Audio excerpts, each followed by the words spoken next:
Hello everyone, my name is Perse. I'm from Sustainable Energy Now, also known as SEN, and I welcome you all here tonight on behalf of the organising committee. It's my pleasure to be your MC tonight. I'd like to start by giving a huge thank you to the organising committee, to our guest speakers, and to you, the audience, here and online, for turning up and for your continuing support of SEN's Community Energy Education Program. We have a full agenda this evening with opportunities for questions from the audience using your smartphones and Slido. For those who are not familiar with Slido, it's an online question management system that participants at events can use to ask written questions in and to upvote questions asked by others that they would like to hear. Feel free to scan the QR code now using your phones and type in the meeting number on the screen so that you have the question page available throughout all the presentations. The code will appear multiple times throughout the event, however, so you also have this opportunity to scan later on in the evening as well. While there will be a short amount of time at the very end of the night for a few spoken questions on the microphone, I would recommend asking your questions online as soon as you think of them so that you can focus on the presentations and give your question the maximum chance to be answered. In the unlikely event of an emergency, a continuous beeping tone will be sounded in the venue. If this occurs, please remain calm and move to the nearest fire, stair or muster point controlled by a warden, who will be wearing a yellow or red hard hat. When the evacuation tone is made, which is a whooping sound, please follow the directions of the warden and exit the building to the assembly area at the front of the library. SEN would like to acknowledge the traditional custodians of the land, or Budja, that we're meeting on tonight, the Whadjuk people of the Noongar Nation. We acknowledge and respect their continuing culture and the contribution they make to the life of Perth and regionally in Western Australia. We recognise their elders past and present. Sovereignty was never ceded, and it always was and always will be Aboriginal land. And finally, in relation to the theme of tonight's event, I also want to underline the importance of listening to Indigenous voices and organisations when designing a net zero future, because climate change is more than just a carbon problem, and we need to work towards an energy system that's also socially and politically just. Tonight's theme is a marketplace of ideas, where we can exchange views as part of a broader societal conversation on the energy transition.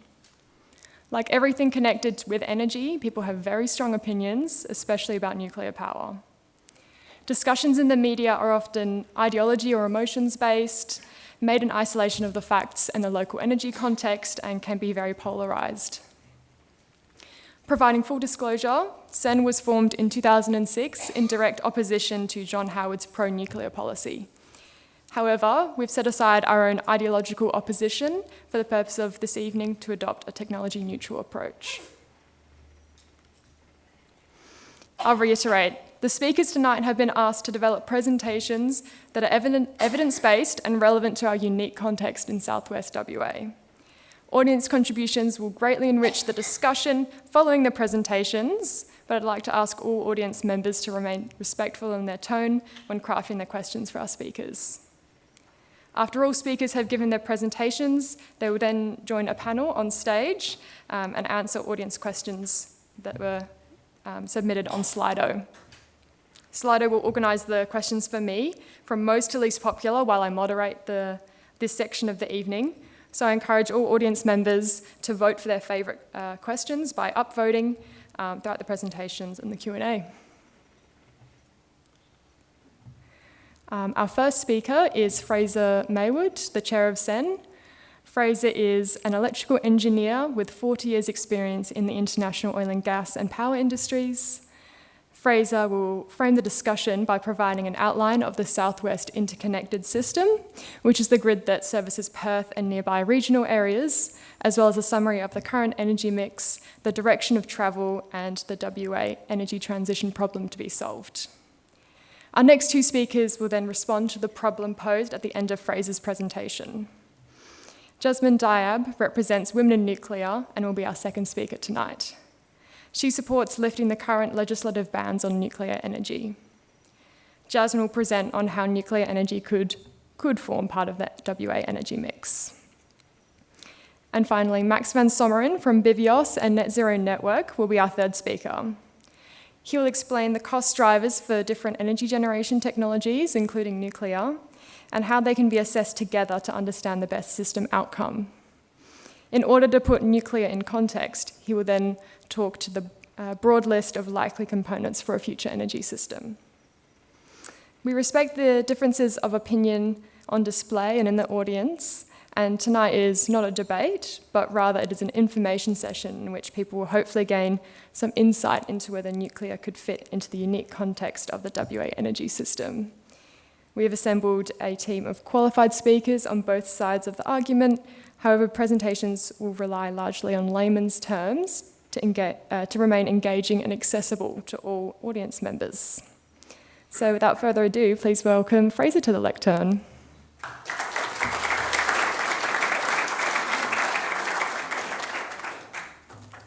Thanks very much, Beck. Excellent. So the energy transition is both complex and complicated, and I've prepared a short primer on the SWIS. So please bear with me on this. It's important that we're all on the same page understanding the problem for the later presentations presenting potential solutions. So as Beck suggested, we're setting aside some of the more traditional opposition to nuclear in this presentation in order to look purely at the engineering and economic perspectives.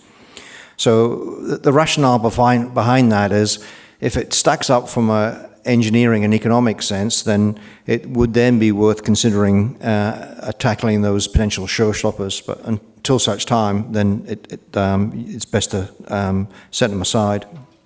So collectively, certainly in Western cultures, we tend to share a silver bullet bias, and we seek a simple, guaranteed solution for a complex problem.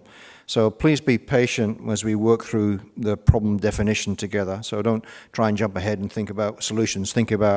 Sit in the problem space for a while to understand all the dimensions of the problem. So the idea is we're looking to understand what the missing piece in the puzzle is, and we're not trying to put a square peg in a round hole.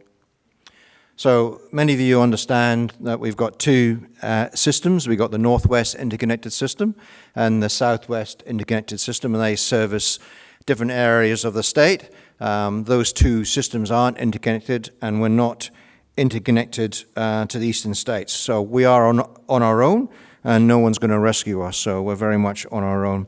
And if you're thinking, why not connect the East Coast with us, then that probably won't help very much. So again, you're jumping into solutions, so have a bit of a rest on that. But the rest of the state, don't worry, has got electricity and in smaller microgrids, so all WA has access to electricity of varying quality.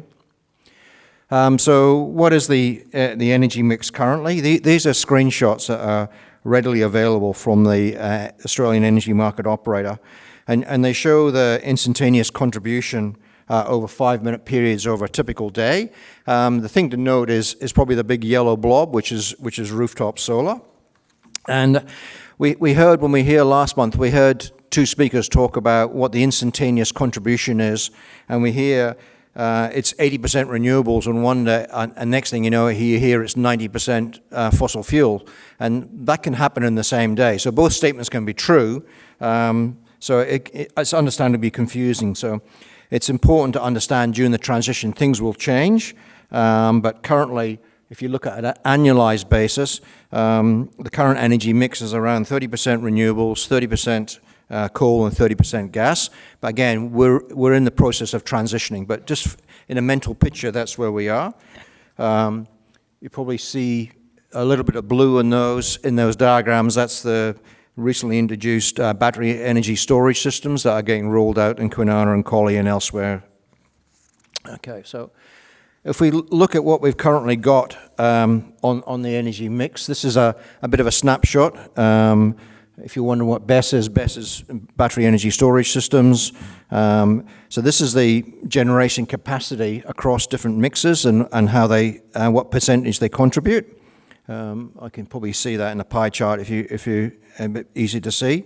But it's important to remember that each asset type has got a different capacity factor, so they will offer different contributions to the total annual generation in terawatt hours. So you've got capacity in megawatts, and then you've got the generation they actually produce on an annualized basis. So the underlying demand on there refers to the total system demand met by all generation, including rooftop solar, whilst operational demand is the load that's seen by the main generators on the system, less the sizable contribution made by rooftop solar. So you can probably see on there, rooftop solar is, what is that? Rooftop solar, yeah, it's 2.7 gigawatts, so it's fairly substantial contribution. So the total capacity is around about 5 gigawatts, and the maximum demand was set this year, and that was just over 4.3 gigawatts. And you can see that in there, that blue arrow points to how that particular maximum demand was met by generation mix. So again, all these charts are available on the AEMO website. So one of the things you hear a lot about is base load. And you hear mentioned a lot by politicians and also by social media commentators. And quite often, they probably don't really understand exactly what it means. And this diagram will help you understand what it means. So base load in the sort of gray on mine, or blue on mine, but gray on yours, is a sort of minimum load given during a 24-hour period. And baseload generators are then they're sort of cheap and flexible generators that are run 24/7 to meet that baseload. And depending on the country, that would either be coal, gas, or in some countries, nuclear. And then the stuff on the green, that's the peaking or intermediate load, is that demand over and above that base load, and quite often that's met by gas generation. So that's what base load means. Sorry, I should have put that up. And so base load generator, now you've probably all heard of the duck curve, and the duck curve, the shape of the duck curve is formed by the operational demand, and that is the operational demand net of rooftop solar, so that's what the main generators on the grid see. Those chart lines are successive years with more and more rooftop solar being added on, and that deepens the belly of the duck. And what you see in the media often highlights that rooftop solar endangers the grid from eating into this baseload power, which helps stabilize the grid. So whilst that's true on one hand, rooftop solar really has been one of the strongest driving forces accelerating the energy transition, and really has forced the state government to invest in large-scale battery storage from a technical perspective to manage grid stability, but also to relieve some of the commercial pressures on the likes of Synergy. So the rapid rollout of large-scale battery storage helps shift load from times of plenty to times of peak demand. And obviously, that storage also helps set minimum load for the system as well.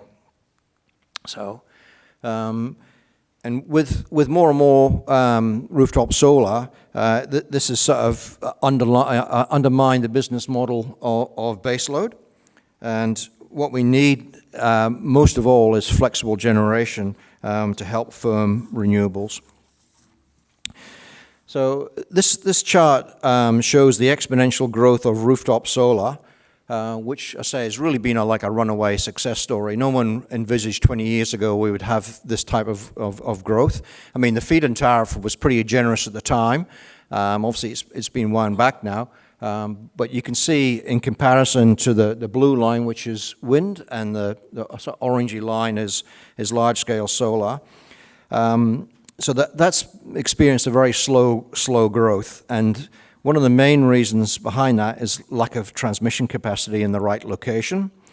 This is the key reason, and really this is a political problem. Even though Western Power is in the firing line for everyone saying Western Power is really slow, but really if Western Power was properly funded and the government really wanted to get the job done, we could fix it. So really it's a kind of a bit of a political problem to solve. The other question really is on demand projection. So an electricity demand will grow significantly from home electrification, electrification of transport, and electrification of industry as we wean ourselves off gas. That is if Woodside let us. And also green industries will add demand. So forecasting demand is a very difficult challenge, and inevitably you're going to get it wrong. So you look at a number of scenarios, and Energy Policy WA do a number of scenarios, and depending on how many green hydrogen projects you believe in, the demand will be astronomical. But EPWA, Energy Policy WA, and ourselves have settled on the future ready scenario as being a basis of modelling. And the similar from AEMO, they've done some forecasts, and they more or less line up, though they have different scenarios and different timelines, which makes it difficult to compare. But their planning and the modelling done by CEN all indicate that growing electricity demand will be met by more renewables, battery storage, and flexible gas generation. So what is the projected energy mix? So this is an extract from the document that Energy Policy WA have issued called the SWIS Demand Assessment. And they've got a projected energy mix targeting around about 90% renewable energy supported by gas. And we've done a sort of simple pie chart as a possible outcome based on CEN modelling to better illustrate what that may look like. So that's a fairly small rule for gas. But one of the key things to bear in mind is that large-scale renewables requires large-scale backup. Yeah, so that's an important thing to bear in mind. So that backup is used infrequently, but when you do need it, you need quite a lot of it. So that's an important thing to bear in mind. And the Energy Policy WA planning document has identified they needed another 4 gigawatts of flexible gas generation. Another aspect is a thing called Dunkelflaut. I don't know if you've heard of Dunkelflaut, a German word. It means dark doldrums. So it's a time where you haven't got a lot of sun and you haven't got a lot of wind. So, and parts of the world have fairly significant solar and wind droughts lasting days or even weeks. In Australia, we are lucky and the droughts are somewhat less severe. So this is an extract from some modelling that CEN has done, and it looks at a typical winter week in the future and understanding how the demand can be met based on historical solar radiation and wind resources and historical weather patterns to understand the extent of backup that's required. So this is subject to quite a lot of calculations and reiterations and a degree of speculation as to how much is actually required. We tend to err on the side of caution, and this is factored into our estimates of electricity cost. But important thing to say is you have an excess of renewables at one point, and then if the black is there is the gas. So as you can see, when you need it, you need quite a lot of it. So I should say so electricity bill makeup. This is another important factor to realize. So as you can see, the actual generation only makes up an actual small portion of your electricity bill. So it's important to understand that when you hear claims of cheaper power prices. So and I think that's some of the challenges that people hear renewables are cheaper, but they don't see that reflected in the bill. So that's always a bit of a challenge. So Yeah, I think the short answer to that is if you want cheap electricity, get rooftop solar, and if you want really cheap, get a battery as well. So, but that's an important part to bear in mind. So that's the makeup of electricity. So it's not something that was always known about. So quick overview of the electricity market, and this is quite a complex thing. Doesn't matter how many times I have it explained to me and then I explain to others, I still find it's very an odd way. So we have an energy market where electricity is bought and sold either under bilateral contracts or what's the rest of the world knows as power purchase agreements at a fixed price with certain caveats. And that's about 80% of electricity that's traded on the electricity market is under PPAs, or electricity is traded on the wholesale electricity market on which prices will fluctuate. So the energy market operator manages the various markets, including a capacity market where generators get paid to have capacity available in reserve. So some clever software manages those settlement periods, matching the system demand with generators that bid into the market. And those generators are then selected on a merit order, and that merit order includes price. So generally, cheaper generators are scheduled ahead of more expensive generators. As you can see in this mix, you have a mixture of, in settlement periods, you have different generators in the mix. Now, this is the complicated part. So the most expensive generator in an individual 30-minute period sets the price, and all generators in that period get paid that settlement price, not the price they bid in, and they get paid the settlement price. So currently gas is the most expensive, and if it's in the mix, which often it is, it sets the price. And as you can imagine, this arrangement suits all the generators because they're all getting a higher price. So historically, baseload generators, which will be by definition in every settlement period, were the cheapest and hence didn't impact the overall wholesale price. So bear that in mind. So if you have an expensive baseload generator, that's going to set the price for all settlement periods. So it's something to bear in mind. And this is called marginal pricing, and it's used in a number of jurisdictions around the world. It's currently under review in the East Coast, and hopefully the West Coast will look at it as well, because it was fit for purpose when it was made, but it's under a lot of pressure at the moment. But it's something to bear in mind. Okay, so in summary, this is what is the missing piece of the puzzle. So everything to do with energy, you're always looking at security of supply, making sure things are reliable and available when you need them. And the next is the cost, and the next is the environmental and emissions impact. It needs to be technically and commercially flexible in order to complement the high levels of renewable energy. So that's an important fact. The other important fact is we need large-scale backup for large-scale renewables. It's got to be acceptable project timelines. We're in a race for net zero at the moment, and it needs to be technically and politically acceptable. That's the framing. So that's the framing, and I should say, noting that the transition will be a bumpy ride. It's not going to be we would love that to be smooth, but it will be a bit of a bumpy ride. And so based on that in the framing, the other speakers will then talk to how their solutions may fit that. So.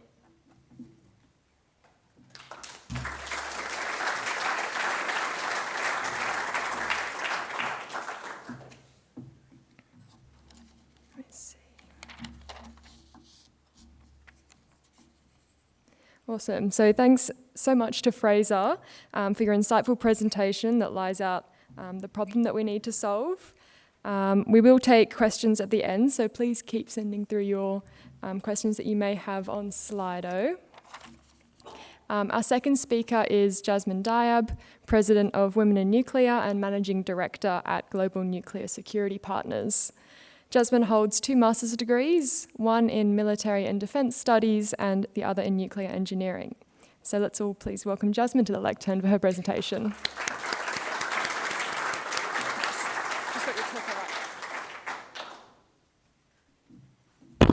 Thanks, Beck and Fraser, for the opportunity to be able to talk. I acknowledge that SEN is ideologically opposed to nuclear, and there are a lot of organisations globally that are, and that is fair. People can have their own opinion. But what I really appreciate is that you've given me the opportunity to present nuclear to you as a potential option. Some upfront notes. End state.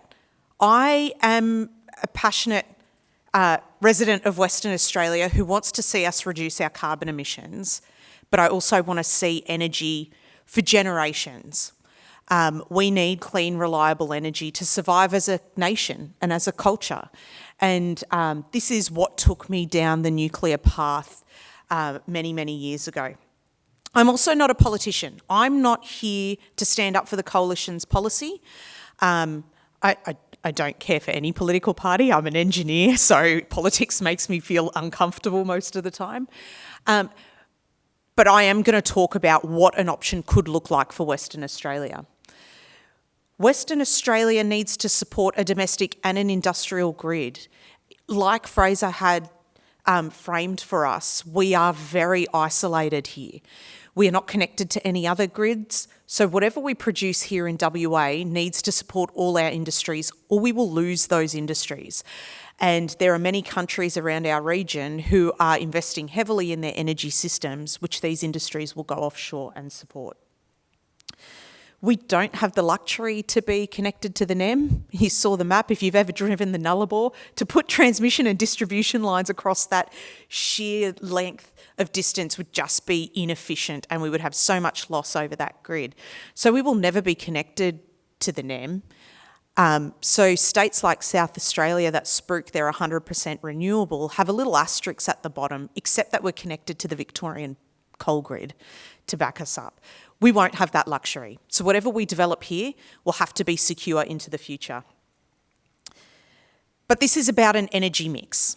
I do not believe one type of energy source is good for any area. If we are going to have a sustainable long-term energy system, it needs to be a mix, and these energy forms need to work nicely together. And I wanted to be able to display to you that nuclear can support a heavy renewables grid. So Fraser's already outlined the SWIS and a little bit of the Northwest Interconnected System, but these are both isolated and remote systems which make us vulnerable to energy security risks. Now, it also is not a complete representation of WA's energy demands and uses. For example, in the far north, for every 1 million tonnes of iron ore that are extracted from the ground, 2 million tonnes of carbon emissions are in the atmosphere. None of that's captured in our grid system because they're not connected to either of those grids. And so if we want to be serious about reducing carbon emissions, we need to be able to produce the energy so all these industries can benefit from a carbon zero grid. No other state in Australia has to grapple with these issues. So we're quite a unique situation. WA is also really flat, so things like pumped hydro are really difficult for us to get off the ground, and it's quite costly. So we need to be a bit more creative in how we design our grid. Now, this is where I differ from some of Fraser's analysis. He said we don't need a baseload power because traditional baseload is a 24/7, 365, 100% capacity generator. I want to change your thinking about what baseload looks like. And if we want to maintain industry domestically, and if we want energy security, I preface that we do need baseload power, but we might need it in a different form. And that form is through load following generation capacity. This is how gas is often used in its peaking form, but you can also utilise nuclear power in this way. Now, traditionally, nuclear across the world has been used in a stereotypical baseload form at 90 to 100% capacity, 24/7, 365. It'll be pumping out gigawatts of energy. However, grids like in France and in California have been utilising their nuclear generators in a load following capacity because their grids are quite heavy in other energy sources, predominantly renewables, where you want to get the benefit of those renewable systems for as long as you can and then supplement them when they need that support. And there's two ways you can do that. So the first one is being able to support frequency fluctuations.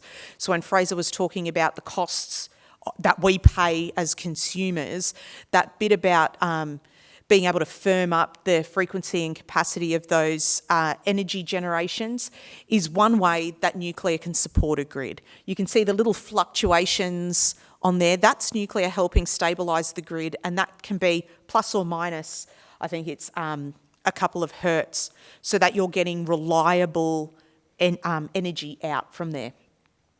The other part is the big automatic load adjustments. So here you're talking about day to night, summer to winter, where there are planned peak demands we can see in the system and our generation capacity might not match. And this can be, this is currently done by our coal fire plants to some extent successfully, in some cases not so successfully, but you can go within the space of 30 minutes from 20% of that nuclear generator's capacity up to 90 or 100 if that's where you need to go, or the same going backwards if you're getting a lot of solar into a grid and you need to reduce that base energy output, you can also do that through there.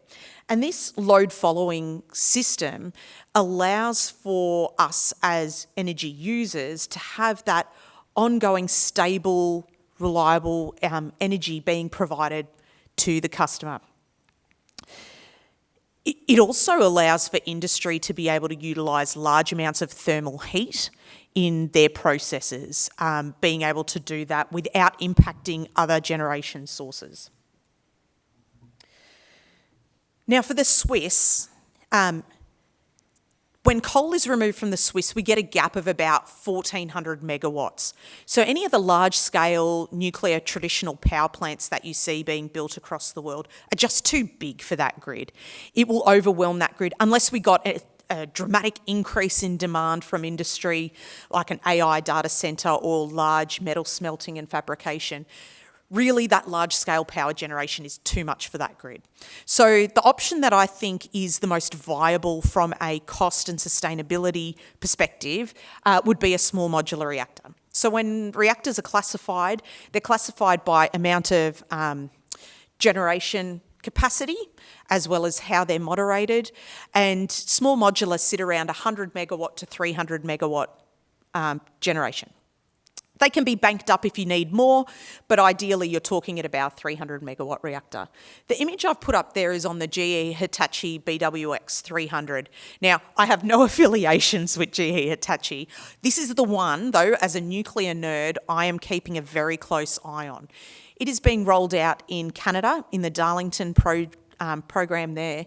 And the reason why I'm really interested in this is not necessarily the technology, because SMR technology has been around for over 70 years. It's been used in military applications for a long time.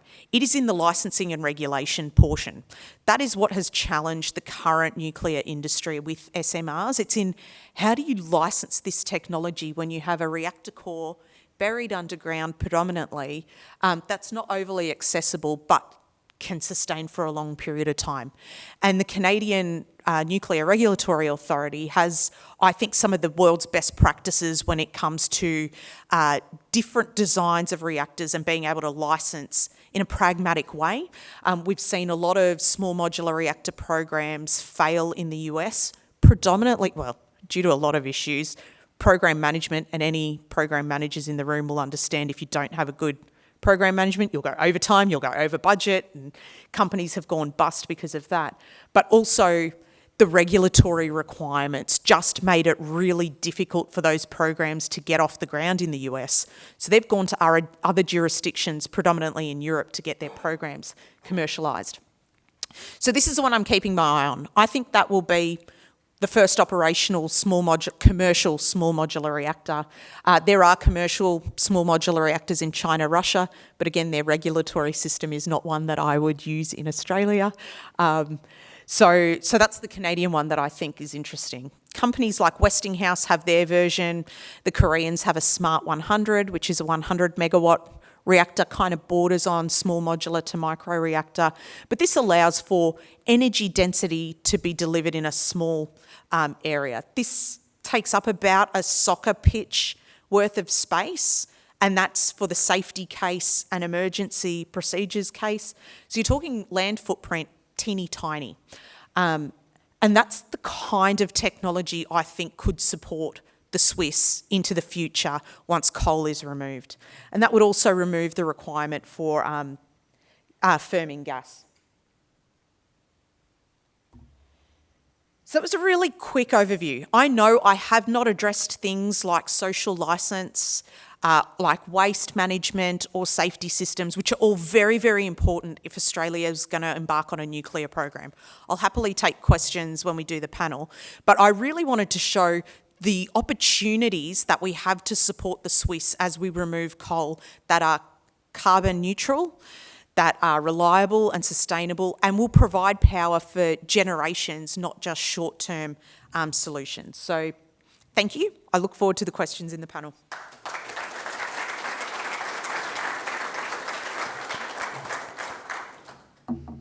Awesome, thank you so much, Jasmin. And please do keep sending your questions through on Slido. I can see them coming through now, which is great. Our final speaker is Max van Someren. Let me just go on to, there we go. Max is the Australian Director for BIVIOS and the founder of the Net Zero Network. He is a renewable energy techno-economics expert and engineer. His current work includes assessing the cost of producing green iron in Australia for the Superpower Institute, developing a portfolio of wind farm projects in Queensland, and advising on bioenergy investments in WA for Aria Capital, BIVIOS's parent company. So please join me in welcoming Max.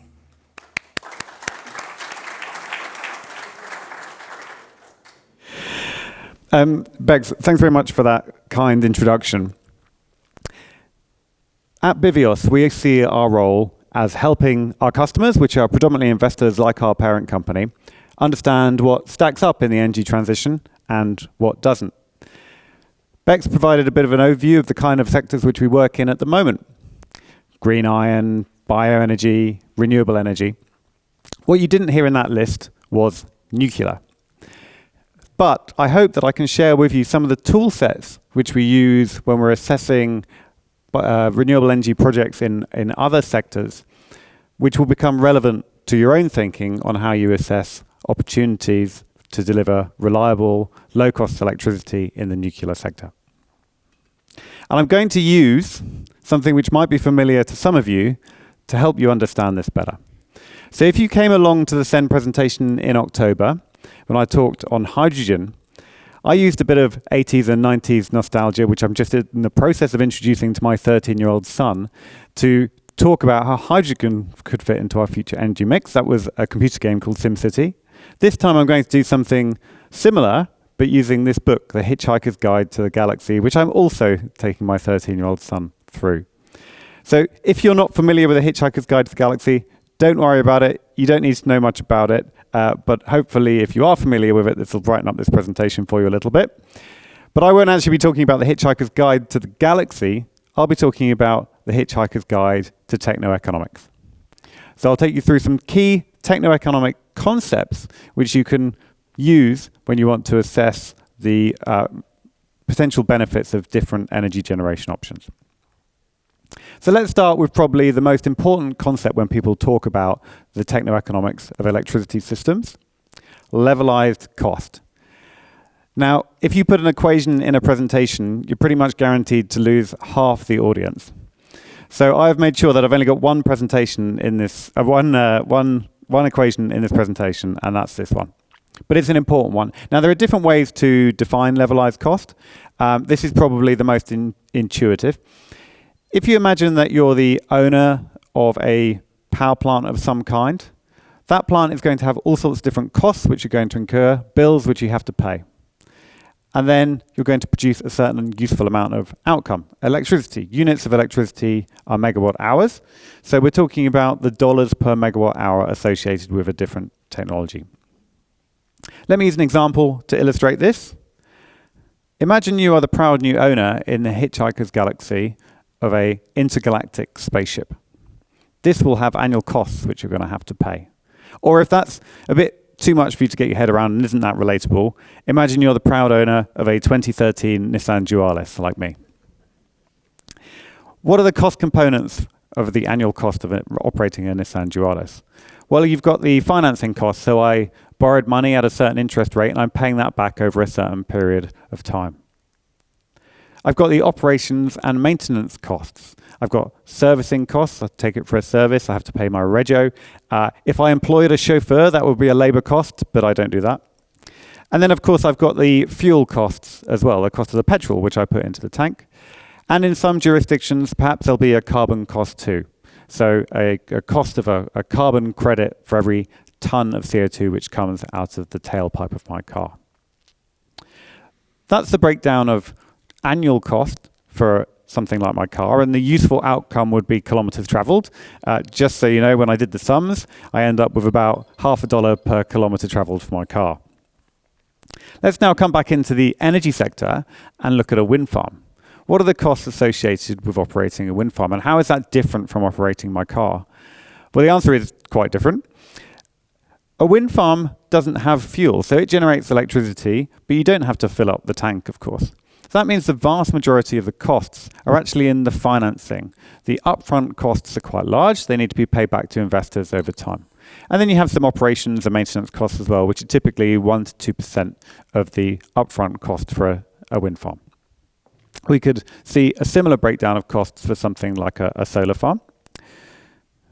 What about a traditional generator, a coal-fired plant, or a gas-fired facility?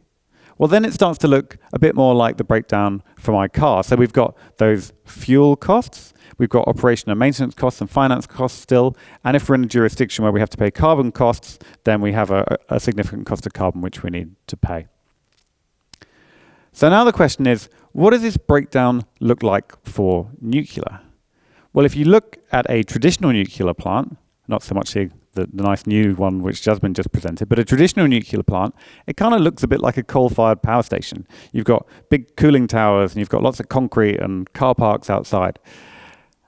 But actually, from a finance point of view, it looks more like the wind farm. It's a big asset with an upfront cost which doesn't have significant fuel costs associated with it. So what we need to do if we want to look at the levelized cost of these different kinds of facility, is we need to take these breakdowns of annual costs, we may need to make some estimates of what those costs are going to be, and then we need to look at the number of hours which the plant is running, the number of megawatt hours which are generated, put all that together into our equation to calculate the levelized cost. Now, I would like to do that and then tuck that into the back of my Hitchhiker's Guide to Techno-Economics as an appendix which everyone can turn to, a quick reference guide for different technologies. But that's a lot of work. Unfortunately, I don't have to do it. You see, the government research agency CSIRO do this every year. They publish a report called GenCost. GenCost does exactly this exercise, and it gives results for different technology types. So if we look at wind in this example, the band is a low and a high. So there's a range of uncertainty which they put into it. What's important to note here is that we are looking at the costs projected in 2030, so that's projecting some learning, some reduction in the cost of the technologies.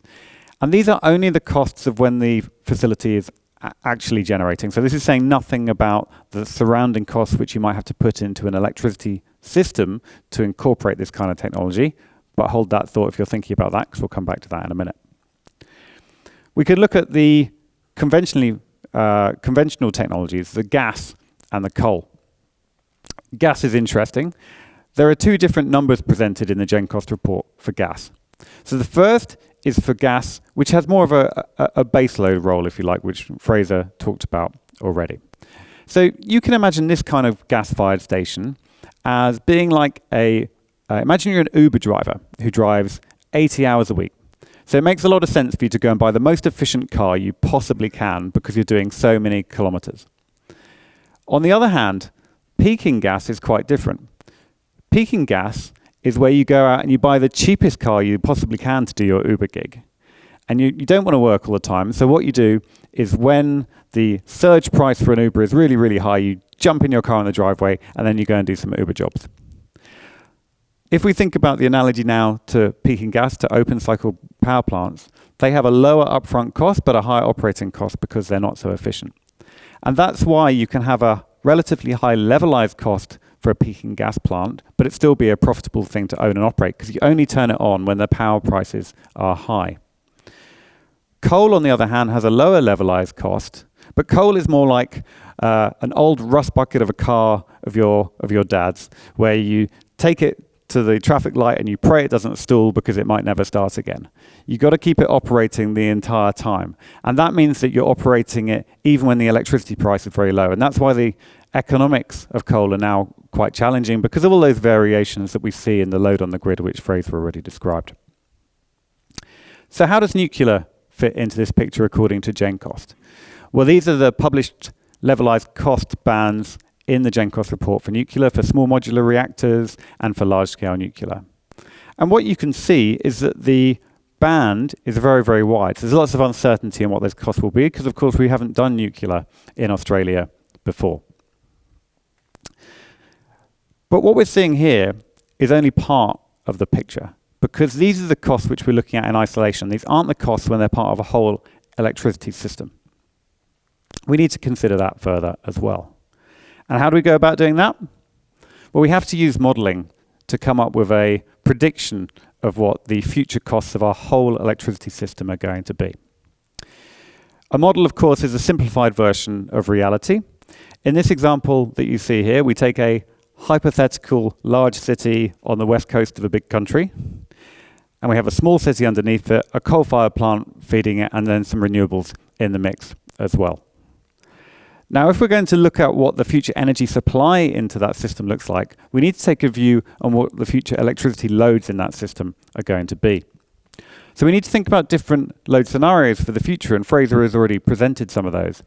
The reality is no one has a crystal ball, so these kinds of analyses typically look at a range of different scenarios to understand the range of different ways in which the generation technology will meet those scenarios. And that means that you need to come up with a range of different generation options. So in this example shown here, for example, the coal has retired because of the challenging economics which we just talked about. There's now a nuclear facility in there instead. There's greater renewables. That's all to meet increased load, which I showed in the last slide, where the city had got bigger, and we've got a new industry which has come in further down south. Now, there are other options which we could seek to introduce into this system as well. We could bring in virtual power plants, where we're using the electric batteries in our electric vehicles, the solar PV on our rooftops, smart devices around our home. All of those things are being cleverly orchestrated so that we've got a more balanced electricity system. Or we could look to do a similar exercise on a larger scale with the new industry which we've introduced. So the new industry could have demand response so that it's turning down at the peaks of the load, and perhaps even turning up when there's minimum load because we've got lots of solar PV in the middle of the day. So you can see, even in this relatively simplified example of a future electricity system, there are so many different options. There are different dots of different sizes which you could introduce in different points around the system, all of which would have different cost profiles associated with them. In fact, there are thousands of different options as to how you could meet the electricity requirements of this system. So to assess all those different options, that's way too difficult for any one human to do. Of course, what you need is a computer to crunch its way through this and do that kind of optimization to figure out what the lowest cost mix of different technologies is to meet your forecast electrical load. Now, once again, that sounds like a really hard thing to do for my Hitchhiker's Guide to Techno-Economics, so I'm very glad that other people have tackled this problem already. On the East Coast, we have the AEMO Integrated System Plan, which is published every 2 years, which goes through exactly this exercise using a modeling approach like this called capacity expansion modeling. Now, that doesn't include nuclear as an option in it, but there is a piece of work which was commissioned by the coalition by an independent economics agency and published in November last year by Frontier Economics, which basically took two scenarios from the AEMO Integrated System Plan And then it provided nuclear as a new toy in the toy box for the computer model to play with to try and come up with cost-effective solutions. Now, that did come up with solutions which lowered the overall electricity system cost by introducing nuclear into the mix. And then Fraser has already talked about the whole of system plan, which is our version of that plan for Western Australia. It's a bit long in the tooth now. The last one was published in 2020, but we're expecting an update in 2025. So when you're looking at those different forms of analysis on your desk, and you've got conclusions from one telling you what the impact on the cost of the electricity system will be, and you've got conclusions from another which might be contradictory, you need to bear in mind a couple of things to make sure that you're getting a fair comparison between them. The first is to look at what load scenarios are modeled. So Fraser demonstrated that we can have load scenarios which are relatively modest incremental growth, whilst we can have other scenarios which are much, much steeper growth curves, where you've got new industries coming online and demanding much more electricity. Different loads will require very, very different generation mixes in future. The next thing to think about is some of those drivers of annual cost, which I mentioned at the top of the presentation. How are they modeled? So yes, we've got the upfront sticker price of a technology, but you also need to consider what is the repayment term for the loan on that sticker price? What is we're talking about the finance costs, but what are the interest rates, the variable costs such as fuel costs, operations and maintenance costs? All of these things can be changed in your modeling to give you a slightly different answer. So you need to dig deep to understand what those assumptions are. And then the final point when you're assessing these reports on your desk, and it pains me to say this as a techno-economic modeler, is that it's not always all about the modeling. So there are societal drivers, social license issues, environmental issues, which don't necessarily come up in the techno-economic modeling, which need consideration as well. So you need to see the whole thing in the round. Now, just to finish off, if you've never read The Hitchhiker's Guide to the Galaxy, you might know just two things about it. So the first one is in the very first chapter of the book, the Earth is destroyed to make way for an intergalactic superhighway. Now, we're fortunate that we're not facing the imminent destruction of the Earth in this manner, but the situation which we face with climate change is serious. And so that merits a careful consideration, putting a lot of intellectual effort into thinking about what the best solution for reducing greenhouse gas emissions is as quickly as possible. We just can't afford to get this wrong and go back 20 years and try and do it again. We don't have time to do that. The second thing that you might know about The Hitchhiker's Guide to the Galaxy is that the answer to life, the universe, and everything is the number 42. Now, this is funny because it's ridiculous that the answer to everything would be one single number. And as others have already pointed out today, that's also the case when we look at our energy system options. There is no one silver bullet which is going to come along and solve this whole problem for us. But hopefully what we've been able to do today is give you some of the tools to better understand what the options are and to help you make up your own mind about what might be a viable way forward for Western Australia. Thanks very much.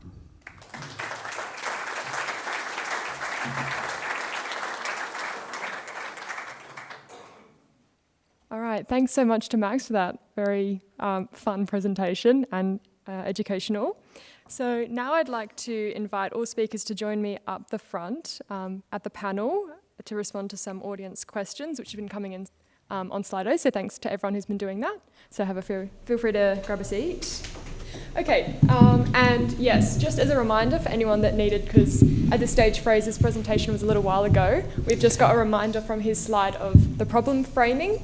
So if you wanted to ask more questions based on that, feel free to have another read through. But I'm just going to start from the top of the Slido with the most popular questions. The first of which is, will having nuclear... Oh, hang on, no, things have just updated. Sorry, I'll start again. How can we discuss the possibility of nuclear without having a solution to high-level waste where there is no substantial repository anywhere? Which I think I'll throw to you first, Jazz, if that's all right. Yeah, great question. And so high-level waste. So there are three forms of radioactive waste. Low-level waste, Australia already has lots because we produce nuclear medicines and do nuclear research. It currently is being stored at many sites, but predominantly ANSTO at Lucas Heights, 30 k's out of Sydney. We also have intermediate level waste. This is predominantly spent fuel from our research reactors that we have sent overseas to France to be recycled. Fun fact, 95% of spent fuel can be recycled and used in other reactors. We then get the fission products back that can't be recycled. That's currently being stored at Lucas Heights in Sydney. Those two low and intermediate level waste forms need a solution no matter whether we go nuclear or not. And the Australian Radioactive Waste Agency has been given the job to find a site, build the social licence and develop that for a long-term low and intermediate storage solution. They had a plan, but it got contested in court, and I think they're a bit gun shy at the moment. So this is now a political problem for low and intermediate level waste. We introduced the AUKUS program, which introduces a new waste form being high level waste. Australia hadn't considered a plan for that yet, and if we do go down a power and energy program, we will need to have a solution that is good for defence and civil purposes. Finland and closely followed behind Sweden are the two countries that have technical solutions to high-level waste disposal at the moment. My Finnish is not great, so I won't try to pronounce the site in Finland, but they were licensed and operational last year and have started accepting high-level waste. And this is through a deep geological repository, which is world's best practice for high-level waste disposal. Other options are things like boreholing or just storing on site. So our AUKUS partners, the UK and the US, are not the best practice for how they deal with high-level waste. I would look to the Nordic countries that are pursuing good waste solutions. So you're right, Australia should have a plan for high-level waste if we're going to seriously discuss nuclear power as an option. It's not a technical problem, it's a political and social problem.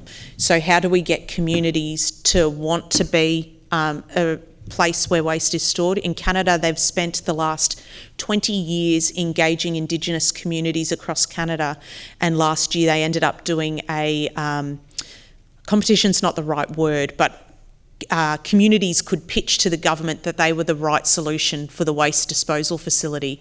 And there were lots of communities that bid for it because it brought things in like jobs and a whole heap of money for other things like schools that those communities hadn't normally had access to. So from a social licence perspective, that is a big part in the waste solution. Is we need to be engaging communities now and having communities want to be a site, not doing what Australia does really well historically, which is dictate sites to communities. Awesome. Did either of you guys want to say anything extra on that, or have to go next question? So I don't know anything really about nuclear waste, but one thought that occurs to me is that we do know a lot about mining in this state, and when you look at mining projects, they would always have to put up a bond for rehabilitation.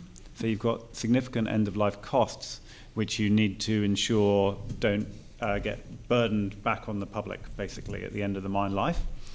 So I'd be very interested to better understand how nuclear can put in place measures to capture that end-of-life cost, even if the company which built the nuclear plant in the first place is no longer there. So that's why I think nuclear capital costs are quite high up front, because decommissioning and waste disposal is included in that, because they can't get a licence without a plan, which is part of the issue. If we're going to be serious about nuclear, they need to have a plan that they can dispose of waste. So that's what part of the reason that upfront is very high. Cool. Okay, so we'll jump to the next question. Is it possible to support the industrial energy loads with nuclear energy? Which you might, I guess you touched on that a little bit, Jazz. You can maybe just go into it in more detail if you want. Yeah, definitely. And I think we've got some really great examples globally in this. There are big industries that are buying their own nuclear power plants at the moment because they just haven't been able to get the energy generation that they need to do their job. big ones we've seen, Microsoft, Amazon, have all bought up nuclear power. They directly connect to the power plant because they need clean, reliable energy 24/7. They can't afford fluctuations in their electricity system at all. That costs them way too much money. You've then got countries that have heavy metal processing that need thermal capacity that are also buying in and directly connecting to nuclear power plants because they get that assured energy system and aren't then reliant on diesel generators or coal-fired generators to provide that energy. So there are plenty of examples globally of nuclear directly supporting industrial. There's desalination, and I think that has been a hit or miss approach with desalination and nuclear. It has the capacity to do it, and theoretically hydrogen production has the capacity to do it. I think people just haven't commercialised that yet, and it might be due to cost factors or demand for those other sources. Cool, okay, we'll move on unless anyone else wants to say something. The LCOE, so that's the levelised cost of energy that Max talked about.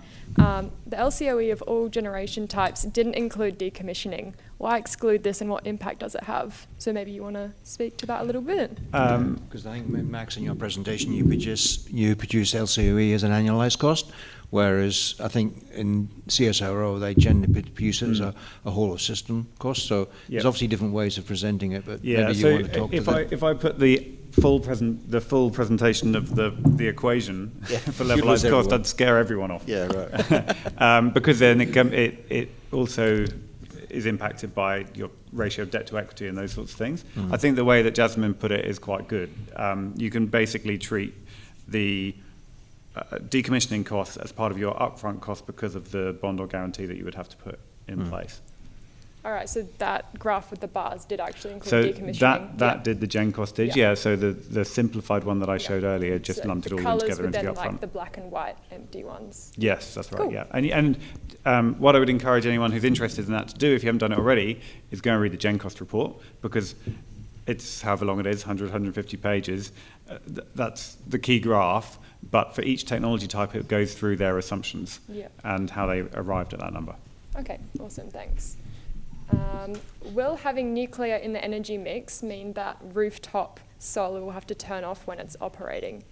Maybe you do that one, Fraser, because you were speaking a little bit about how the technologies will interact with each other technically. Well, I guess it depends on how much... Hi, can't hear me very well? Oh dear. I'm going to jump in front of here instead, if that's all right with everyone. Shall I re-ask the question? Except I think it might have been deleted. Yep. But it was basically about rooftop solar and how that will compete, I guess, with nuclear during the day and whether that will cause issues. The question was, if you have nuclear power and high levels of rooftop solar, will that mean you need to turn off rooftop solar to accommodate nuclear power? So I think it's one of the questions about flexibility of nuclear. So Jasmin demonstrated that you can wind nuclear back, but I guess when you do wind nuclear back is that you're not generating income when you're winding back. So I mentioned technical and commercial flexibility. So if you wind back a nuclear power plant, which you can do to a certain extent, it means that you're not generating income. So I guess the question to Jasmin, and I'm not sure if it's an answer or not, has the nuclear industry done any modelling on WA as to what the configuration of nuclear would be, how much nuclear would be in the mix, and would that impact rooftop solar? So there hasn't been any modelling for the SWIS because the legislative bans mean that a lot of the nuclear industry just can't be bothered modelling something that's illegal. Like, it makes sense. Which is why I actually am very passionate about lifting the ban, because that allows so much more to occur. We can have a decent conversation, we can model properly. But so with the flexible loads on a nuclear system, the lowest they will take it is about 20% capacity generation. So let's say for a 300 megawatt reactor, you're taking 20% of that. That doesn't necessarily need to be used in domestic capacity. This is where the relationships with industry are really important, and so that they will have the generation through providing to other industries. because the plan is not to switch off already existing renewable projects. That's just throwing money away. So how do you get them working together? It's investing in industry and domestic being supported by nuclear, not just in isolation. Does that make sense? I'd love someone to model it properly, but we need to change the laws to allow the money to come into for people to model. Yeah, cool. Okay, that's way better. Hey, so you can hear me again. That's good. The next question is also about cost. The CSIRO and Climate Change Authority tell us nuclear will lead to much higher energy bills for households and much higher emissions. So therefore, why should we choose it? So I guess this question is focusing on the everyday consumer rather than industry or something like that, for example. So does anyone particularly want to? Otherwise, maybe I'll throw it to you, Fraser.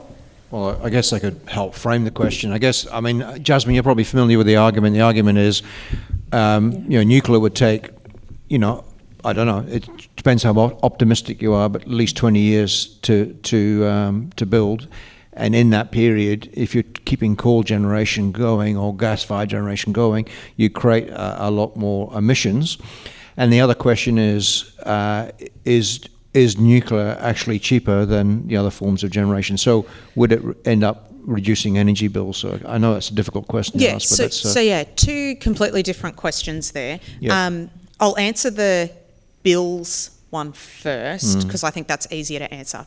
So there were two models. Max mentioned the frontier economics modelling, which I think is probably, from an Australian perspective, the most holistic view of system operational costs for energy. That includes nuclear.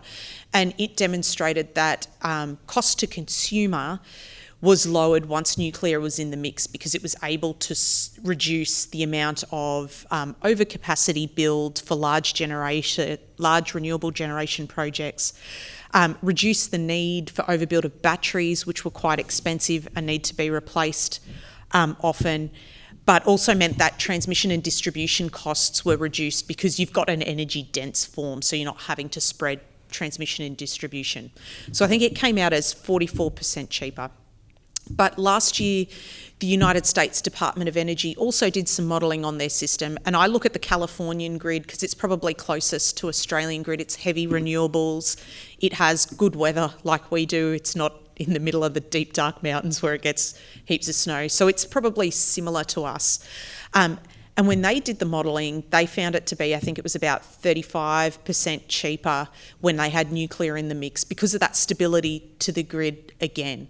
And so the things I think that get missed in a lot of modelling around nuclear with renewables and other projects is where you get the goodness as a consumer from nuclear energy is actually in its 60 to 80 year lifespan and low operational costs. It's not in a short-term win, where when we need to replace batteries, wind, solar, that is every 15 to 20 years that needs to be replaced, and so we're having to model against that. And so I think that's what we've seen with the modelling of nuclear in a system. The emissions one is a really challenging one because no one can agree on how long it would take to build a reactor in Australia. Everywhere in the world has been very different due to lots of different factors. The industry's capacity to build, political and social factors, and from what I've seen globally, the Koreans do it the best. They were able to take a 99% design to the United Arab Emirates and build 4 large-scale reactors in the space of 12 years. Yes, that's very different to us. They have different regulatory requirements and workforce requirements. But I think the lessons out of the Koreans building overseas was taking a licensed design and building to that plan. Take similar sort of reactor being built in the US, the AP1000 at Vogtle plant. They took a 70% design, wasn't licensed yet, started building, had lots of issues with the regulator back and forth. That blew out significantly by time and budget because of really poor planning. And so if Australia was to embark on a nuclear program, the lessons we can do big things. We have done big things for a long time. We don't always do it on time or on budget, but we do big builds. The lessons would be take an already licensed design and build that. Don't change it. Don't plug little bits and pieces in to change it, because that's where we'll go over time, over budget. The Opal Research Reactor in Sydney, from political announcement to electrons, well, they're not, no, neutrons being used for research, not electrons to a grid, was 9 years. And the construction time was 4 years into that. The lead up 5 years was for licensing, political decisions and building that workforce. So we can do it. And I think 20 years is a big max. I'm a bit more optimistic that it could be 10 years that we could have a reactor on the grid. Fair, but certainly a bit of variability for sure. Yeah. Maybe if I could just come in on one point there. Because it was something that Jasmin touched on, which is the life of the asset, which can look very different between solar, wind, batteries and nuclear. It's actually, when you look at modelled numbers for the cost of an electricity system, that's a key factor. And I think it comes down to what we want as a society. So if you're an investor, there is no way that you're going to accept a return on investment which has like a 30-year timeline to it. Like, you just won't attract the money. Yeah. But society could decide it wants to do that and could put in place, it will cost us, but we can put in place systems to do that. So when we're comparing different technologies, it's very important that we think about what timeline we're applying when we look at them. Fair.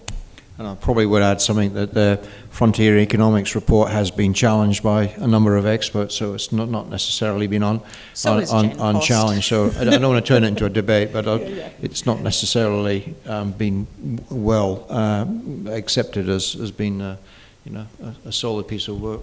Yeah, well, cool. What I would say to its benefit is that it is there and you can go and look at it. Yeah. Like you can pick into the assumptions of it if you have the desire. Yeah. So it's not just social media comments, you can actually find it. Yeah, there's a piece of work behind it. And it's actually a report in two parts. In the first part, they replicate the AEMO modelling to show that they've got a model which can do the same thing as AEMO, and then the second part they bring in the nuclear components into it. Awesome. So I'll jump to the next question. Is that all right with you, Jazz? Yep. So Synergy's coal will be decommissioned in 2030, so that's like Collie and stuff, and can't easily be extended. So then the question is, how could SMRs, small modular reactors, be a solution given they're not commercially viable at the moment? Yeah, this is, I think, part of the challenge for WA. We will be reliant on gas into our 2030s and potentially to 2035. Which will be expensive, but that's just the reality of it. Because of some decisions that have been made historically, those coal-fired plants just haven't had the ability to extend to a point that we could leverage off it, which is not the case the East Coast has. Some of their coal-fired generators could extend to support a nuclear program into the future. So we're in a really sticky situation. Grid scale batteries don't yet exist, so that's not a viable option to plug the gap. The only thing really that is gas firming up renewables, which is why when people say, we've missed the boat, I'm like, no, if we can lift the ban and make decisions now, we potentially could fix that by 2035 and have an SMR putting electrons on our grid.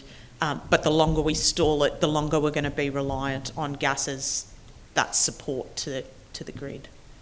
Okay, yep, so you see 10 years to get an SMR and then gas plugging the gap for the intermediate 5 years? Yeah. Cool. I'll move on to the next one unless anyone wanted to comment. We'll move on. Oh, you did? No, okay. So, next question. Difficulty in securing community support is already holding up wind development.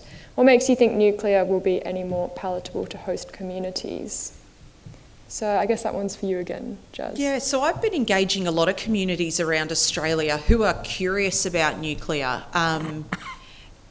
And I think this is about having a transparent conversation. The nuclear industry has been very bad at that historically. Because it's been run by a lot of nuclear engineers who just want to talk about atoms and don't necessarily know how to communicate with humans properly.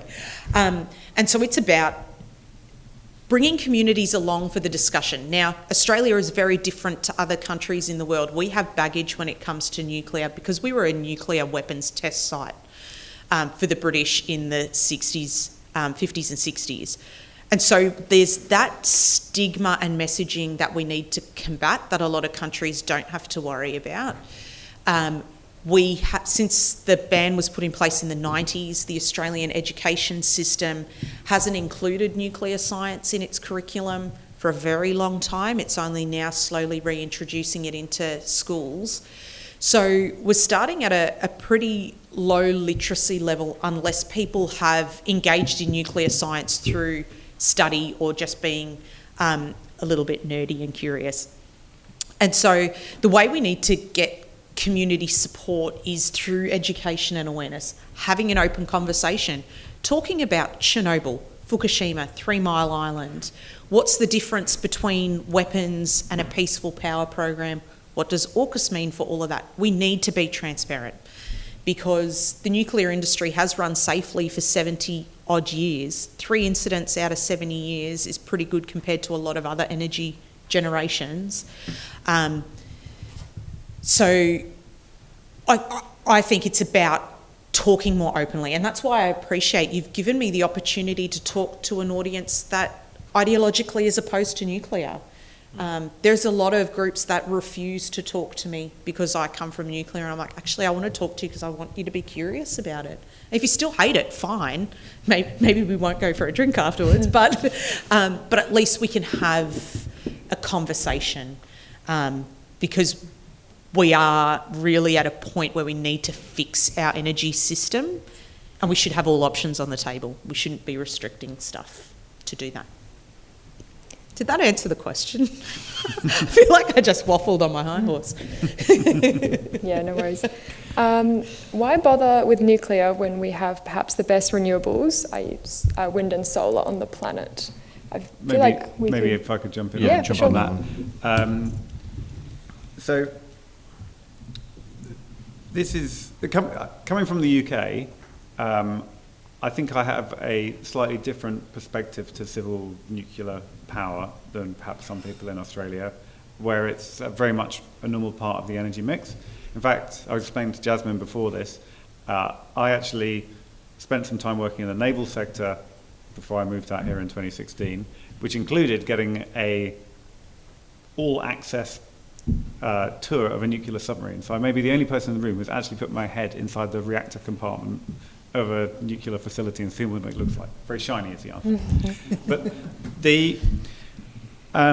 so I look at this purely really through a techno-economic lens, and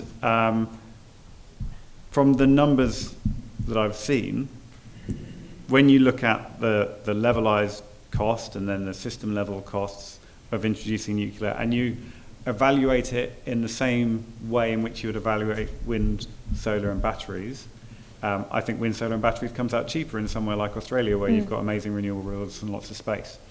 But that comes back to the point I was making before about there's a society decision about what you want and how long you're going to pay for it. If it's a purely commercial decision, then renewables will win every day of the week. And we've seen that from the large electricity developer, like infrastructure developers on the East Coast, who have talked about what they'll invest their money in. So it becomes a society level question. I would say domestically, yes, you could have a 100% renewable grid and provide domestic power and energy.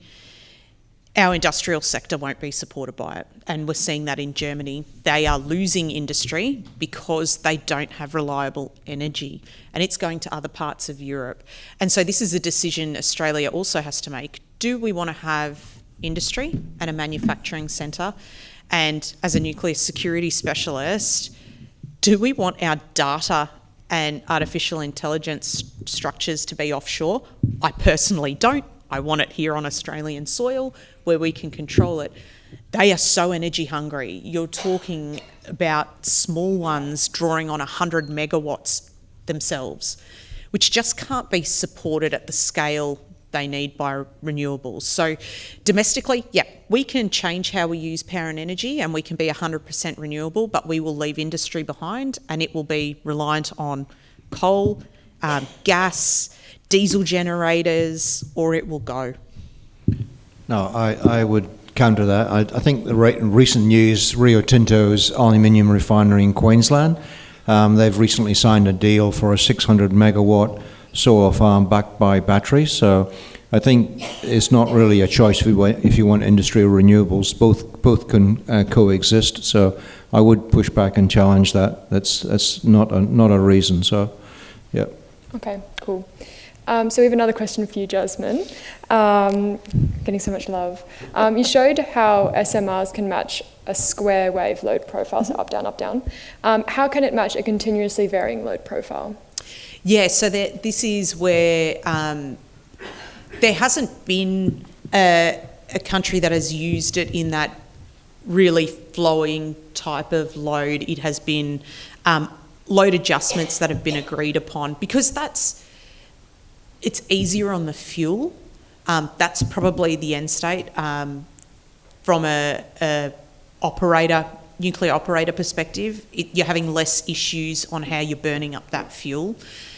Not to say it can't be done, it's just that it really impacts how the nuclear fuel is burnt up. And what we try to do when we design reactors is have an equal burn of that fuel, so you can get as much energy as you can out of it and you're not wasting its potential. So varying quite significantly throughout the day will impact that. So that would be a less efficient use? Yeah. For sure. Yeah. Okay, cool. Another technical question. So what are the water cooling requirements for SMRs compared to coal? Can you speak to both, or maybe just the SMRs? I'm not sure. So for SMRs, it's a lot less than you'd see in a current coal fire plant. Traditional large-scale nuclear and equivalent size coal-fired power plants utilise similar sort of water usage in cooling, and utilise that cooling water. It goes back into the ecosystem. The joy of some of the SMR designs is that a lot of that cooling portion is reduced due to the sheer size and the type of fuel being used in the reactor itself. Some of the designs don't use water for cooling at all. They use other moderators. They're designs that I wouldn't necessarily say will be some of the first commercialised, because I think they challenge some of the tech designs. But for an SMR, you're using a lot less water. But anything that's spinning a turbine through steam will have water use. So that'll have to be taken into consideration too, which is why a lot of nuclear power plants are on the coastline. They'll use seawater because it's going to just circle back in anyway, and it's probably the least impact on environment. All right, cool. Moving on, unless anyone else wanted to say something. So this one's about the risks of nuclear. What are some of the key risks associated with nuclear power plants, like examples currently being implemented in Canada, and how could these be managed?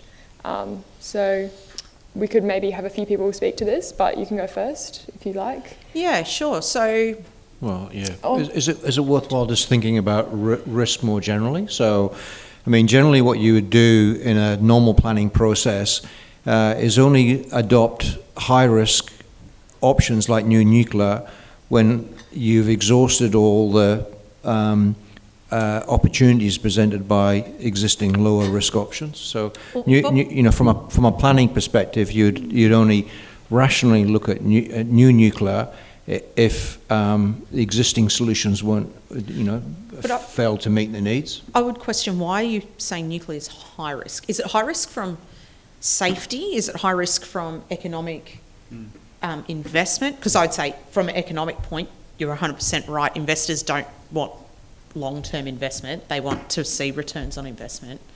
I would say from a safety perspective, there's a really great website called Our World in Data. It gathers data from everything and then graphs it all. Nerds like me love it.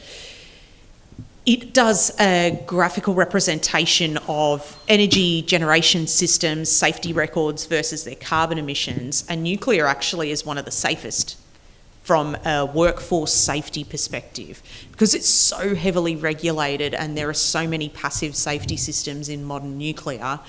it is almost near impossible for a human to push a reactor to its limits, like we saw with the Chernobyl and the RBMK Russian design reactor. So I'd say safety, it's not high risk. I think the risks around modern nuclear are actually around social licence and getting communities wanting nuclear, especially from an Australian perspective because of those reasons I mentioned earlier. We're fighting a battle that's generationally long. It's not something that has been in our vocabulary for a really long time. So I'd say that the biggest risks we see with nuclear is social, political. You've seen the media. It's pretty disgusting how it's a bit mudslinging on all sides of politics around energy. I think they're probably the bigger risks that we'd talk to for nuclear. I don't know if that's where the person asking the question was angling towards. Well, yeah, Maybe if I could just come in on an economic point, because I think the economic risks around first-of-a-kind plants is an interesting one. Yep. This is the idea that if you build a tenth of a kind of something, you'll have a pretty good idea of how much it's going to cost you. If you build the first of a kind, then it's much more likely that the cost is going to blow out. And so when you look at ways in which you can reduce the cost of, say, introducing nuclear power, that can take you down the road of thinking about small modular reactors, because the idea is that you'll be building multiple of these things, and so you'll get that first of a kind done, and then the ones you build after that will be lower cost. I do think that the economic risk of new technologies, not just nuclear, needs to be carefully considered, and where it sits on that spectrum, and whether or not we can accept that first of a kind risk both to the schedule and the cost of a new facility. The engineer in me would say we shouldn't build a first of a kind. There are enough countries that are taking that risk for us. The UK is actually building almost like the Noah's Ark of small modular reactors, where we can learn from them. Same in the US. I think economically it's not suitable for us to do that. Yep. Yeah. Cool. Was there any other risks that you wanted to speak to, Fraser? Or No, you're okay? All right. So many of WA's industrial power needs are off the grid. What role, if any, can nuclear play in meeting those needs? I feel like we've maybe mentioned that one, so we'll just move on. Yeah. It's probably fair to point out there's more power generated off the SWIS than actually on the SWIS in WA. And the other thing is, if you've got a mine site, you in terms of development time, you want your power to be developed in a very short time, same time as your process plant. So if you wanted power for a remote site, you're looking for stuff that you can take out of the box and use it straight away. There wouldn't be many mine sites that would want an upfront delay on getting power. So I would say, it would be unusual, I think, to have a nuclear power plant for a remote mine site. This is where I get super excited, because my favourite kind of reactors are micro-reactors, which are being built predominantly for defence and military purposes. Think a shipping container that can deploy to a site and create power and energy. You're talking 50 megawatts, so very small power output. But that's where I think a lot of remote Australia, where we talk about Northern Australia that's still on a diesel grid, could benefit from things like that. But that hasn't been commercialised entirely yet. But I think in the future that is just such an amazing option for small power generation that is carbon neutral and provides almost a little mini grid to a site. All right, cool. So we have a question about, which is maybe contesting what a few of you guys have said about WA being isolated. It says, excess energy can be sold in real time on international markets as computer cycles if we are set up that way. That's not personally something I understand, but does anyone have the expertise to speak to that? I think that was what that's referring to, is if we build data centres here, right. and then they absorb energy when there's very low cost energy to do, say, train AI models, for example. There are some analogies to the information that I put up on annual cost when you think about data centers as well. So that may sound like a great idea from the energy systems point of view, and it may be, But a data center is also a really, really expensive asset. So if you've got all these computers which are only running for like a 5% peak of the time, could be challenging. But I am looking at that at the moment, but I haven't looked at it in lots and lots of detail. Okay, thanks. So I think I'll maybe ask one or two more questions and then we'll open up to the roving mic. But yeah, this next one we have here, what time period would you see small modular reactors working successfully in Canada before you were confident in importing the technology to Australia? So I think there was Canada in the question from a few ago, so that might be good to like really speak to that context if possible. Yeah, so they're currently constructing the GE Hitachi one, so it's been licensed for construction license. It'll build over the next 2 to 3 years. It'll then go through its operational license. So I think over the next 5 years, we could see that putting electrons onto the grid in Canada. That's then proven that it can do it.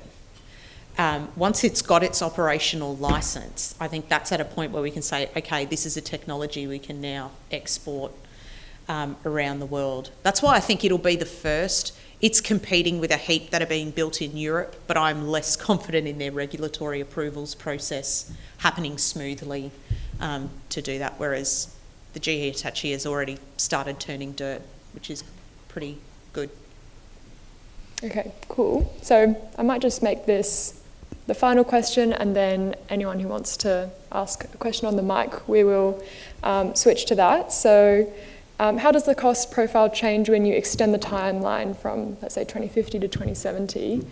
Maybe you want to speak to that, Max? Yeah, I think we've touched on that already. So it's the same as a home loan on your house, right? Like if you stretch it out over a longer period of time, then the costs that you're going to experience on an annual basis will be lower, but you'll be repaying that cost over a longer period of time. So another metric we could get into is what the net present value of an investment is, and that's all about understanding what the average of your cash flows over a certain period of time is going to be. So the decisions you make on how you model that and what time period, horizon you're looking at will dramatically alter your view of all of this. If you just want to, this is the point I was making earlier, if you're just looking at like a 10-year or a 20-year horizon, but you've got something which is big and expensive and is going to take 30, 40 years to pay off its initial upfront costs, then it will look not good. It will look like it won't make you money. Whereas if you're taking a very, very long-term view, then the returns can look more positive. Last thing, and then I'll stop on this, is the way that long-term effect is taken into account in economics is discount rates, where money in the future is worth less than it is now. So the key number is like, how much are you going to discount the future? Or are you going to rely on the fact that $1 in 100 years' time is worth the same as it is now? Okay, cool, thank you. Okay, I think we're actually fine. So we're now going to allow anyone who wants to ask a question out loud. Feel free. So I'm just going to add some quick caveats before the question is asked, because we'll hopefully have time for a few, but not an insane amount. Please keep your questions as concise as possible. If you need to give a little bit of context at the beginning, that's okay, but definitely want to hear that question mark at the end. But yeah, you can go. The very, very small kits, the IKEA ones we get for the mining industry. Oh, the micro-reactors. The micro-reactors, right. They're all nuclear. They've all got nuclear waste in them. How do you police or whatever stop it getting into the wrong hands? We had a tiny little thing fall off the back of a truck the year before last, was it? And yeah, the radioactive source. Yeah, what happens to all that stuff? Yeah, so this is what my day job is working on nuclear security of emerging tech. So there are different fuels used in microreactors that can't be utilised for things that would proliferate into, let's say, a weapons program or something like that. But it's also in the reactor design itself, making it virtually impossible for someone to open it up and take anything out of that. It's completely sealed. It almost doesn't need anyone to operate it because it can just function and run like you would leave a generator. But the options potentially are that we're pitching to some of these industries is, do you bury this, if it's for a mine site or a remote site for 10 years, Do you bury it for those 10 years, and then when it's ready to either leave or you're going to get a new one to refuel, take it out, move it off-site for disposal, put your new one in? But that it's buried whilst it's operating. That's not long-term burial, that's whilst it's operating. So it's also reducing that security impact whilst in operation. Yeah. Cool. Okay. We have a question up there. If you... All thermal generators have an efficiency, a theoretical maximum efficiency. So they all have waste heat. You're talking about having small modular, micro generators or whatever, and burying them. How do you get rid of that waste heat? Because, everything has to get rid of that waste heat if it's thermal. Yeah, so it's utilising it for other processes at the same time. This is why I think when we look at the system, how do we design it so we're getting the maximum out of that thermal heat? In Europe, it's easy for them because they can redirect it into heating programs. We don't have that problem here. We have the opposite. We need cooling programs. But is that where it goes to? Does it go to things like desalination or a cooling system, centralised cooling system? That all hasn't really been visualised yet. And I think that it's something we do need to look at. And the second part of that is the relative efficiency of that cycle, because as I understand, it's not as high on efficiency as coal is. Is that correct? No, nuclear's got very high efficiency. They operate at lower temperatures, don't they? Yep. Than coal? Yeah. So generally that's a measure of efficiency in the definition of efficiency. But it's how it's using that energy. Because it's got less, I'm trying to figure the right word, because it's being used at the same kind of rate, you're not having to refuel constantly, it's actually quite efficient in how it's being run. So its efficiency rates are sorry, yes, quite I understand. good. In terms of the use of the fuel, it might be more efficient, but no, I'm just talking about the thermal, the cycle efficiency. So typically, don't nuclear reactors run at lower steam temperatures than coal plants? Than coal does, yeah. And therefore, the overall cycle efficiency would be lower, which generally means you need more cooling to try and get your efficiency back up a bit, if that's correct. So my turbine knowledge is probably not the greatest. I care more about what happens in the reactor core. Yeah, okay. So my question was really just going to how much water cooling will it take to produce the same amount of energy as a coal plant because it's a lower so when we look efficiency. at same size capacity generators for nuclear and coal, the water usage for cooling is very similar. There's not much of a difference. Because you're producing less energy in an SMR, you're going to have less water usage because you're just not producing the same amount of thermal capacity that you would from a larger scale. All right, I think we'll jump to the last question just because I'm sure people are a bit hungry and keen for dinner. So I think that guy over there looks keen. So that's all good over there. We've got some engineers and economists on the panel, but I want to ask more of a political question.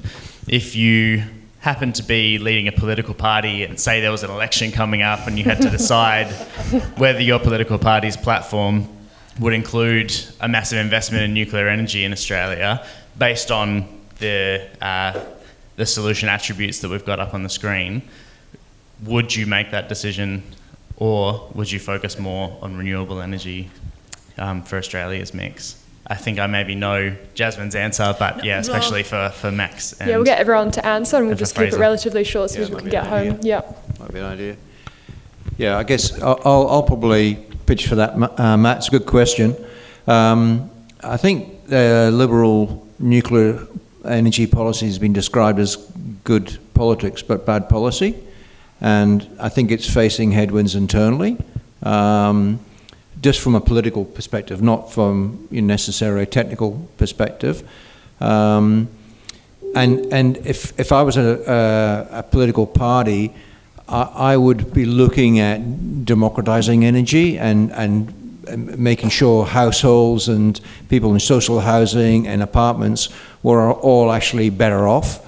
That would be the pitch I would do. It would be more battery-backed solar that directly impacted cost of living and electrification of appliances. That, for me, it makes perfect. It makes a lot of economic and engineering sense. It's not necessarily going to be popular with the big end of town, but that would be a policy that I would take to the electorate, because no one can argue with cost of living. Cool. Do you want to go, Max?